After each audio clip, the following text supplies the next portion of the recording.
Dans les plaines profondes d'Afrique de l'Ouest se trouvait un village paisible où la vie suivait tranquillement le cours des saisons. Le village, entouré de collines verdoyantes et de forêts mystiques, était réputé pour ses traditions ancestrales, son hospitalité et son respect des anciens. Les légendes et les croyances y tenaient une place importante, façonnant le quotidien des habitants.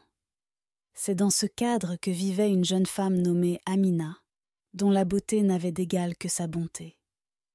Elle était aimée de tous pour sa générosité, son calme et son sourire, qui semblaient illuminer même les journées les plus sombres.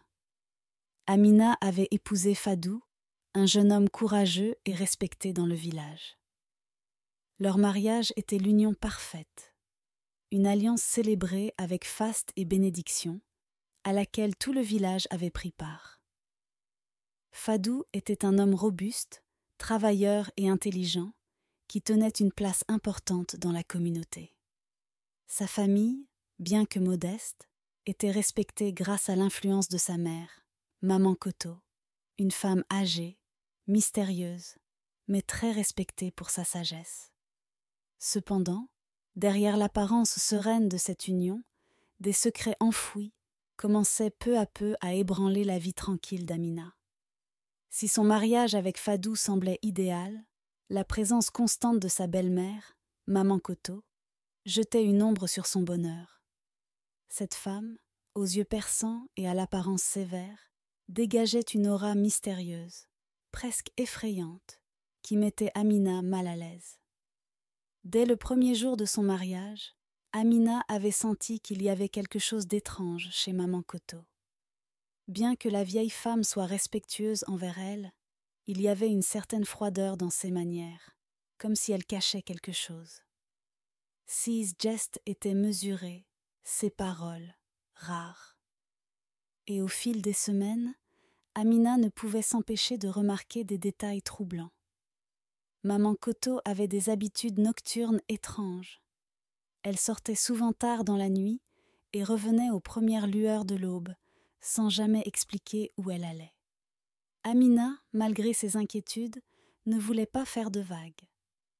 Elle se disait que peut-être Maman Koto avait des obligations ou des rituels secrets, liés aux coutumes du village. Mais quelque chose en elle la poussait à en savoir plus.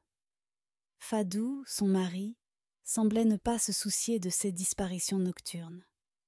Quand Amina osait poser des questions, Fadou évitait habilement le sujet, affirmant simplement que sa mère avait ses propres habitudes, qu'elle avait toujours été une personne indépendante et qu'il ne fallait pas s'inquiéter. Cependant, Amina ne pouvait ignorer ce qu'elle voyait. Les nuits où Maman Koto disparaissait devenaient de plus en plus fréquentes. Il y avait aussi ces murmures dans le village, des chuchotements à peine audibles lorsqu'elle passait près des vieilles femmes qui discutaient sous les arbres baobabs. Des regards lourds de sens étaient échangés, et bien que personne n'osât parler à haute voix, Amina savait que quelque chose se tramait. Un soir, alors que le vent chaud de la nuit soufflait sur le village, Amina décida de ne plus rester dans l'ignorance.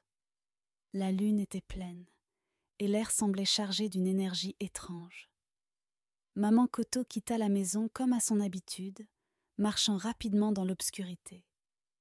Silencieusement, Amina se glissa hors de son lit, déterminée à la suivre cette fois-ci. Enveloppée dans un châle sombre pour ne pas être repérée, elle la suivit de loin, prenant soin de ne pas faire de bruit. La vieille femme marchait d'un pas assuré, comme si elle connaissait parfaitement son chemin. Elle se dirigea vers la forêt qui bordait le village, un lieu que beaucoup évitaient la nuit, car il était réputé pour être hanté par des esprits anciens. Amina frissonna, mais continua à suivre Maman Koto, son cœur battant à tout rompre. Après avoir marché pendant une demi-heure, elles arrivèrent dans une clairière cachée au cœur de la forêt. Ce que vit Amina dans cette clairière allait à jamais changer sa perception de Maman Koto. Au milieu de la clairière se tenait un grand cercle de pierres, illuminé par la lumière de la lune. Autour de ces pierres, un groupe de femmes vêtues de longues robes blanches chantait doucement, leur voix résonnant dans l'air nocturne. Leur chant était mélodieux, mais empreint d'une puissance mystérieuse, presque surnaturelle. Amina se cacha derrière un grand arbre, son souffle court. Elle ne pouvait pas croire ce qu'elle voyait. Au centre du cercle se tenait Maman Koto, dans une position de prière. Elle semblait diriger ce groupe de femmes, prononçant des incantations dans une langue ancienne qu'Amina ne reconnaissait pas. Elle tenait dans ses mains un bâton orné de symboles étranges, et au fur et à mesure que les incantations se poursuivaient, le feu au milieu du cercle grandissait en intensité, projetant des ombres dansantes sur les visages des femmes. Amina tremblait. Que faisait Maman Koto ici, au milieu de la nuit, dans un rituel aussi étrange? Ces femmes faisaient-elles partie d'une sorte de culte secret? Alors qu'elle reculait doucement, une branche craqua sous son pied. Instantanément, toutes les femmes se retournèrent vers elle, leurs regards perçant l'obscurité. Le cœur d'Amina manqua un battement. Maman Koto l'avait-elle vue? Le silence se fit soudainement dans la clairière, et pendant un moment qui lui sembla durer une éternité, Amina croisa le regard de sa belle-mère. Mais contre toute attente, la vieille femme détourna les yeux et reprit son incantation comme si de rien n'était. Amina prit cela comme une opportunité pour s'éclipser. Elle courut aussi vite que ses jambes le lui permettaient, son esprit embrouillé par ce qu'elle venait de voir. De retour chez elle, elle se glissa dans son lit, tentant de calmer sa respiration. Mais comment pourrait-elle désormais trouver la paix après une telle découverte?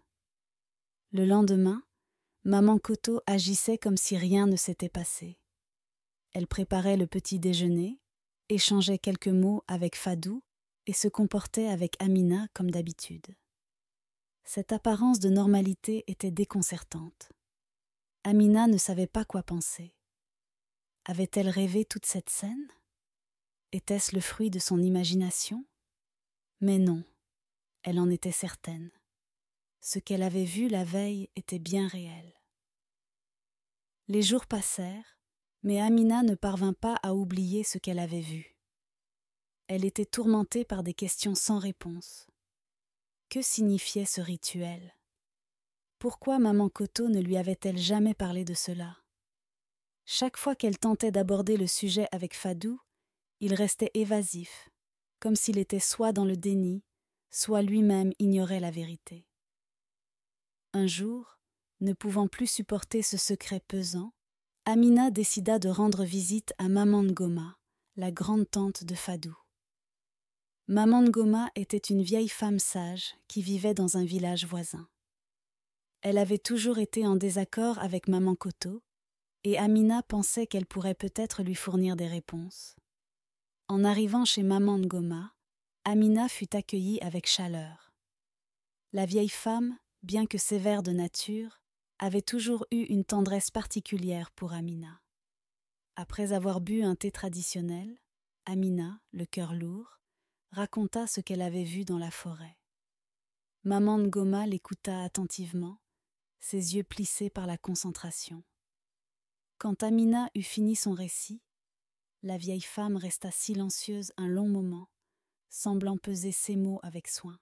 « Ce que tu as vu, ma fille, n'est pas anodin, » finit-elle par dire, d'une voix grave. Maman Koto détient un pouvoir ancien, un pouvoir que peu de gens connaissent. Ce que tu as vu est un rituel pour apaiser un esprit puissant qui réside dans la forêt depuis des siècles.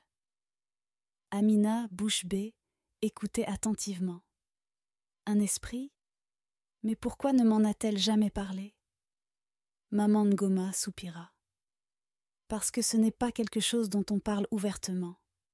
Cet esprit est dangereux. Si les rituels ne sont pas accomplis correctement, il pourrait déchaîner sa colère sur tout le village. Maman Koto est la gardienne de cet esprit.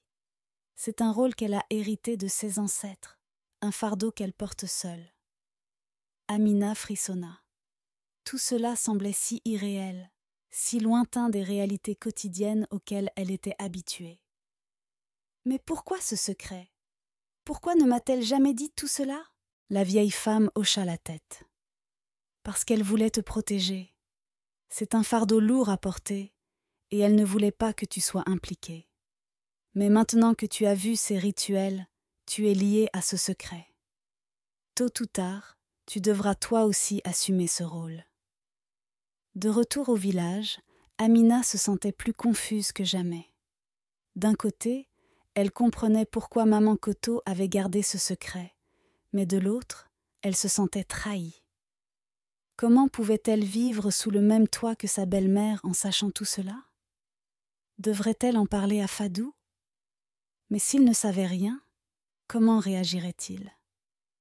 Les jours passèrent, et Amina continua à vivre comme d'habitude, mais le poids du secret la rongeait. Elle remarqua que maman Koto la regardait différemment maintenant. Un jour, alors qu'elles étaient seules à la maison, maman Koto s'assit à côté d'elle et dit d'une voix douce : « Je sais que tu as des questions, Amina. Je vois dans tes yeux que tu cherches des réponses. » Amina, surprise par cette approche directe, hocha la tête. « Oui, maman Koto, je ne comprends pas tout ce qui se passe. Pourquoi ces rituels ? Pourquoi cet esprit ? » Maman Koto soupira profondément. « Ce que tu as vu, ma fille, est une partie de notre héritage. Depuis des générations, notre famille veille sur cet esprit. C'était autrefois une femme puissante, une ancêtre qui a été trahie par les siens. Depuis, elle hante cette forêt, exigeant des rituels pour apaiser sa colère. Si nous ne faisons pas ces rituels, elle pourrait détruire tout ce que nous avons. » Amina frissonna à l'idée de cette malédiction ancienne. Mais pourquoi ne pas en parler au village ? Pourquoi ce secret ? Parce que ce pouvoir est aussi une malédiction, répondit maman Koto. Chaque femme qui hérite de ce pouvoir voit sa vie consumée par cette responsabilité. C'est un fardeau que j'ai porté seule pendant des années, et je voulais te protéger de cela. Mais maintenant que tu sais, il est possible que ce rôle te revienne un jour. Amina sentit un poids encore plus lourd s'abattre sur ses épaules. Elle n'avait jamais demandé cela, mais elle comprenait désormais pourquoi maman Koto agissait ainsi. Ce n'était pas par méchanceté ou par égoïsme, mais par amour et protection. Pourtant, elle ne pouvait s'empêcher de ressentir une profonde peur. Devrait-elle, elle aussi, participer à ces rituels ? Hériterait-elle à son tour de cette sombre responsabilité ? Les mois passèrent, et Amina continuait à observer maman Koto de plus près. Elle assistait aux rituels de loin, apprenant silencieusement les gestes et les incantations. Maman Koto ne disait rien, mais Amina savait que le moment viendrait où elle devrait assumer ce fardeau à son tour. Un jour, alors que la santé de maman Koto déclinait, la vieille femme prit Amina à part. « Il est temps, dit-elle d'une voix faible mais résolue. Tu devras bientôt accomplir les rituels à ma place. » Amina sentit son cœur se serrer. Elle avait redouté ce moment, mais elle savait qu'elle ne pouvait pas fuir. La vie du village, et peut-être même bien plus, dépendait de ces rituels.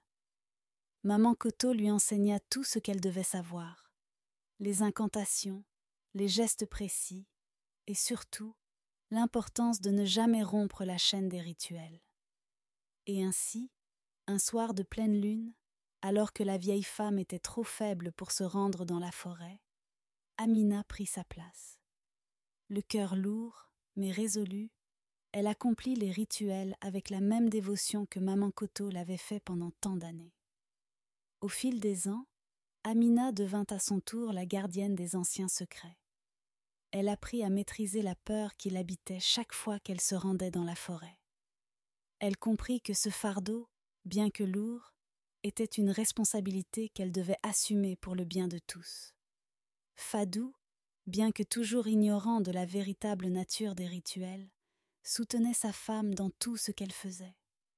Leur amour resta intact, et ensemble, ils continuèrent à vivre en paix dans leur village, tout en sachant que la menace de l'esprit planait toujours au-dessus d'eux. Car certaines vérités, aussi choquantes soient-elles, ne peuvent être ignorées. Elles sont des héritages que l'on doit accepter, même si cela signifie sacrifier une partie de soi.